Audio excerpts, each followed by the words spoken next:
much for being here. My name is Katrina, and I am here with some of our amazing doctors of physical therapy from Four Pines Physical Therapy here. And I'd love to give them an opportunity to introduce themselves. So why don't we get started with Cosette? Hi, I'm Cosette Burnham, and I've been at Four Pines for about a year now.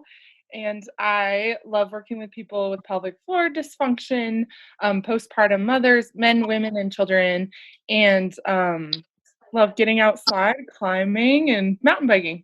Awesome. Thank you so much. Morgan, let's hear a little bit about you. Hi, I'm Morgan Kinnis. I'm a physical therapist in Alpine. I also love treating people with pelvic health issues, men, women, children. I love working with people who are pregnant and postpartum women. I also love doing things outside, cooking and gardening and knitting and crocheting. Very And nice. Perfect. All right, Noreen. Perfect. I'm Noreen Christensen. I've been a pelvic floor physical therapist since 1996, and I enjoy working with men, women, and children and prenatal postpartum pain and post-oncology. I love mentoring other pelvic floor physical therapists and teaching, and I also enjoy being outside and gardening and fine wine. Ah, yes, gotta love fine wine. Perfect. Well, obviously today's topic is going to be kind of some of our basics of pelvic health physical therapy and kind of what that looks like. And why don't we just start with that? So what does physical therapy for pelvic health look like? It is really multifaceted. It depends on every person as an individual, but we'll start by looking at their entire body, their posturing and musculoskeletal system. And then we usually narrow into the pelvic floor. So typically a first visit exam will involve an internal assessment of the pelvic floor muscles. So for men, that's frequently rectally, and for females, that's vaginal. But it all depends on the person and their individual needs. So typically, then we figure out whether they're weak or perhaps they're the opposite, they're a little bit tight. And then we build from there and kind of retrain their pelvic floor to work into their whole system so that they can return to all the fun things that we all like to do in the Tetons. Awesome. So kind of elaborating on that a little bit. So what are some specific symptoms that you see that would bring someone in that would fall under needing to be treated for pelvic health?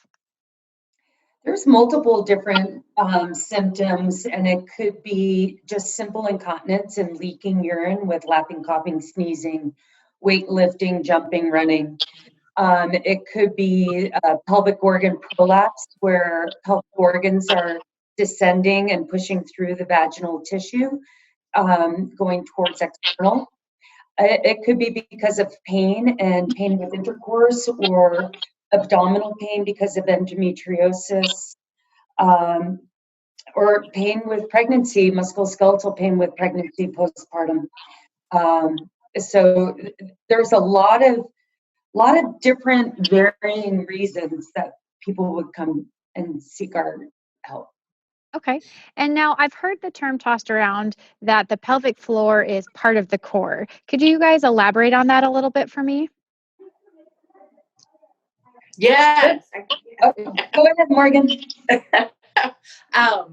So your pelvic floor doesn't act alone. It works with your little tiny back muscles. It works with your abdominal muscles, and it also works with your diaphragm. So when we're treating pelvic floor, we're not just treating those muscles that make up the pelvic floor. We're also treating all of the muscles that surround that abdomen and make up that inner core, and make sure all of those muscles are functioning correctly and together and at the right time. Awesome. So now, Cosette, I heard you talk about a strengthening, or if there is a too tight. Can you elaborate on what that means? I mean, I understand that concept in regards to muscles. There's too tight muscles and not strong enough muscles. But what does that mean in regards to the pelvic floor?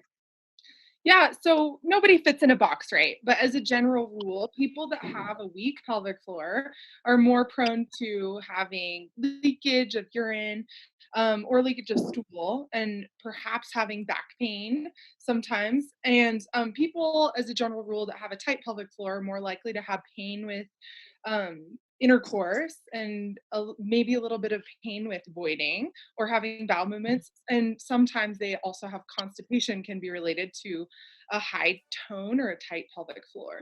So a lot of times what we would do with them is just teach them how to relax and use and lengthen the pelvic floor when it's appropriate to be relaxed, and contract it when it's appropriate to be contracted.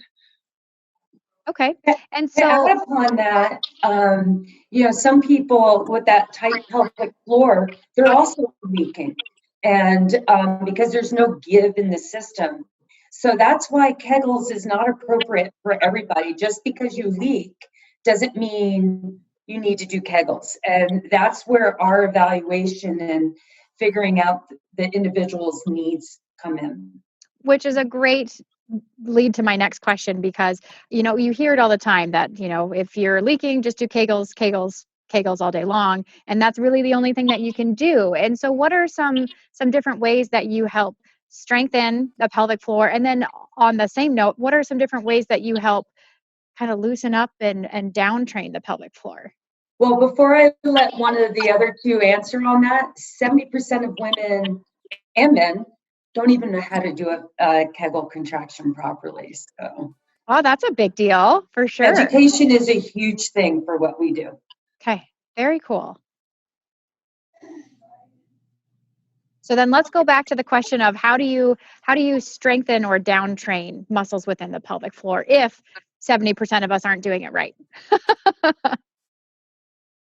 I can answer that.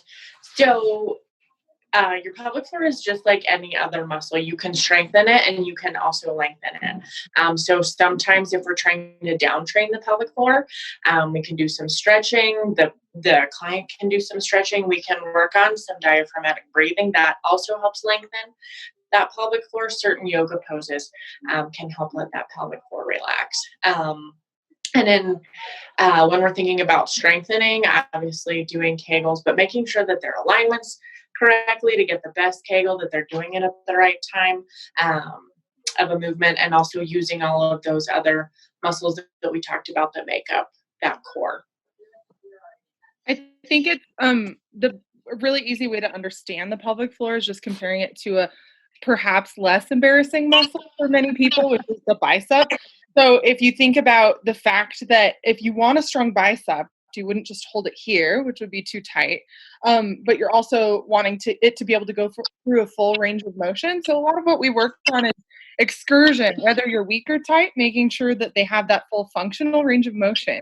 So no matter what you're coming in for, you need to be able to work through the full range of motion of your pelvic floor at appropriate times with different activities. So a lot of times as we progress from just laying down, teaching someone how to activate it, how to lengthen it, then what I think all three of us are really passionate about is helping men and women and children gain awareness of their pelvic floor when they're doing activities that they love, that they struggle with.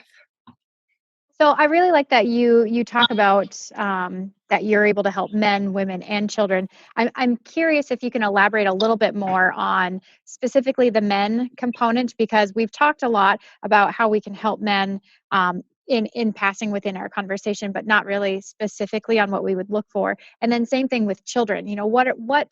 What would bring a child in? Because I feel like it would be semi-uncommon to have incontinence with a child, but maybe not. What does that look like? Well, I'll talk about the male pelvic floor rehab. It's really unfortunate that a man that's experiencing pelvic pain, whether it's with erection, ejaculation, or just general pelvic pain, it almost takes 15 years for them to diagnose and actually get to a physical therapist, where for a woman, it's 6 to 7 years. So pain is really important, and especially for a man, because it not only physically affects them, but it emotionally affects them.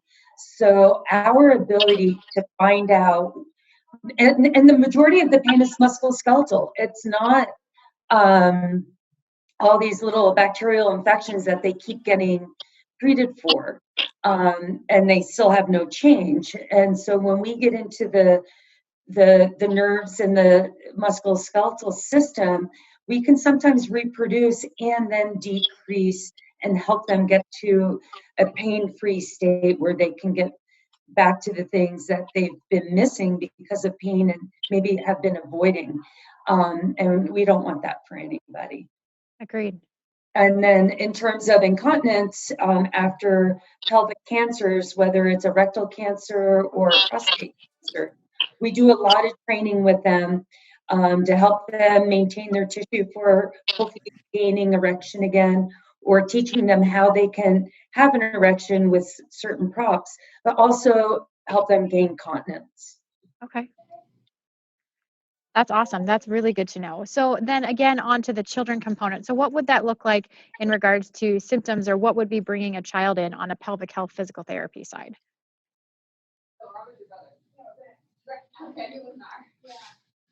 So we see children who are wetting the bed, who have constipation, who are having incontinence, either fecal or urinary incontinence during the day. I think a lot of what we see is bedwetting, especially when kids are getting ready to go overnight for sports or getting ready to go to college, and they're tired of wetting the bed, and so there's a lot that we can do with them for that. That's awesome. I guess I wouldn't have thought of physical therapy for bedwetting. So that's really intriguing. And sounds like a topic we'll have to hit a little harder another day. So that's awesome.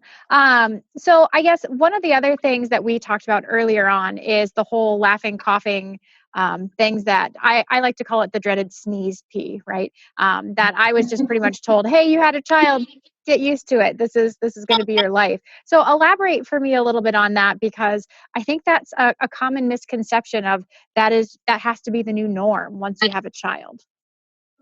So we have a common saying, anything that rhymes makes it more fun, right? So I like to tell people, squeeze before you sneeze, which will help to use that pelvic floor to anticipate and help absorb the pressure from the bladder descending as you sneeze. But additionally, some people with a high tone or tight pelvic floor can also leak. So sometimes you have to train them the opposite, to be clear. Very cool. Awesome. I always, rhyming is always, it makes it a little more fun. And the squeeze before you sneeze is not squeezing your legs together. Yes, that's Or again where we crossing come them. back to those Kegels. Good Awesome. clarification. Yes. So I guess one last question I have for you is, when we talk pelvic health, it's a very intimate topic. It's a moderately embarrassing topic for just about everyone. What does that first treatment look like, and how do you help a patient that isn't really sure if they should be there or is pretty uncomfortable with the conversation itself? Like, what does that expectation look like? And then additionally, do you have to see your physician first to kind of start that conversation, or can we go directly to the experts? Mhm. Well, I mean, for me, the first session or the evaluation of the person, they showed up, so they kind of want to be there, but they're not quite sure what physical therapy is going to do. So it's a lot of education on our part. It's a lot of listening without judgment, and a lot of letting them know that it's more common than they think, and they're not the only ones. And we try to be positive and encouraging in our language to help them kind of come to grasp with talking about it more. And some people open up right away, and some people take a few weeks to open up. And that's okay. We meet them where they are. If they're not comfortable with an internal assessment the first day, we don't do it. And no, they do not need to see a physician before they come see us. Unless they're workers' comp or Medicare and Medicaid, they can come directly to us with majority of insurances. And then that way, it saves them time and money from going to different specialists.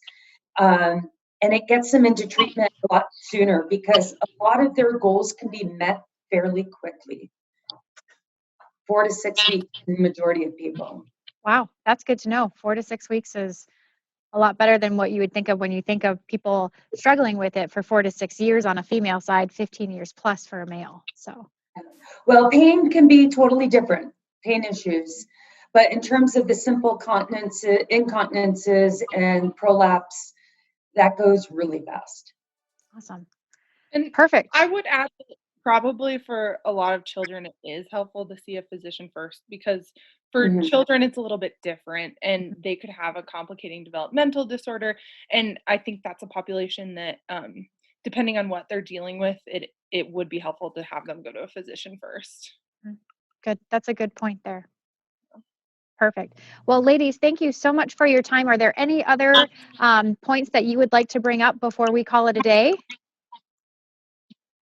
I think we have the best job. We get to talk about sex, poo, and pee all day long. So our inner childs really flourish every day.